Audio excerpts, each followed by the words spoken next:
Here's how to get out of the cycle of instant gratification. Now, I probably don't need to explain instant gratification to you. It's pretty much the world that we live in right now, and most people are fighting against it on a day-to-day basis, or they're just fully giving into it. But some examples of how it shows up in everyday life is number one, constant consumption, oftentimes 24/7 consumption. So that's scrolling, which if you're watching this, that's what you're doing right now. It's always having AirPods in, headphones on, listening to things. You're either, on your computer, consuming on your phone, watching TV, listening, constant consumption all the time. That is instant gratification.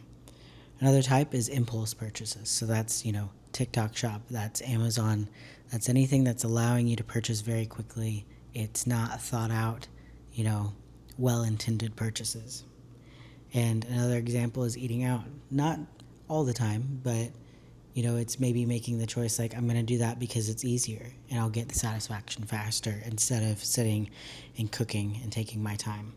So it's the lack of attention. It's the maybe instant regret or delayed regret, and it can lead to kind of an overall feeling of laziness. It can lead to depression and really a misalignment with what you're wanting to do in life. Now, I like to view it like you're investing. So if we look at gratification from an investment lens and you're saying, investment in life, how am I investing in life? Instant gratification is like playing the slots, and it's like a day-to-day basis where you say, maybe today I'll hit it big and this instant gratification will, suddenly change my life, because there are other people who live like this, who live incredible lives and who live the way that I want to. So you're just in that cycle going over and over and over. I think about the people who have like their eyes glazed over at the slot machine, just hearing the sound, seeing the lights over and over and over like that.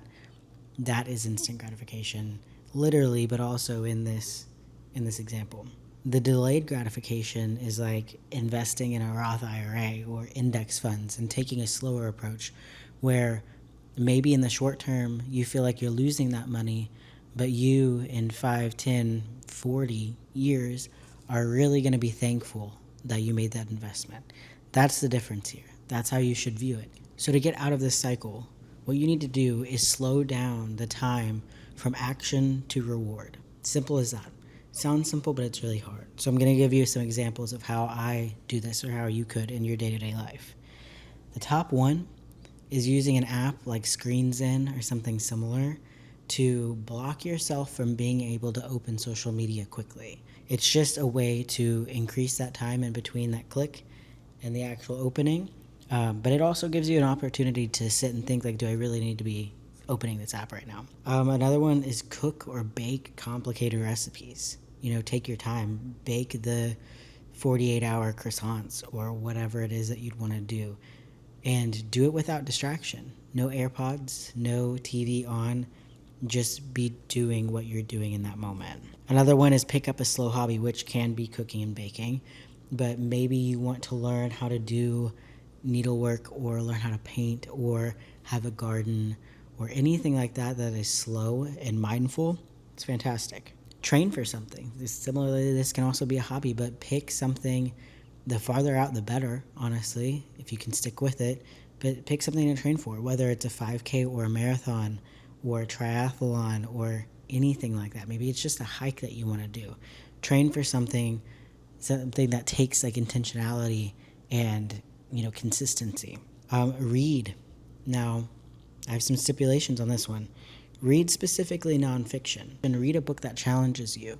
My kind of hack for this is to think back to you when you were young and pick a topic from childhood that you were very, very interested in and say, okay, I wanted to be an archaeologist, so I'm going to go pick up a book on archaeology, and that's what I'm going to read. Now, the last one is probably the most important, and it kind of plays into all of these, is increase your time without consumption. So that is your time in silence. That's your time where you aren't watching, reading, listening to anything. And you're just with yourself, you're with your thoughts, and you're in the moment wherever you are. Pick a park to go to, take a bath, whatever you need to do to really separate and give yourself that time, that's going to be the most impactful.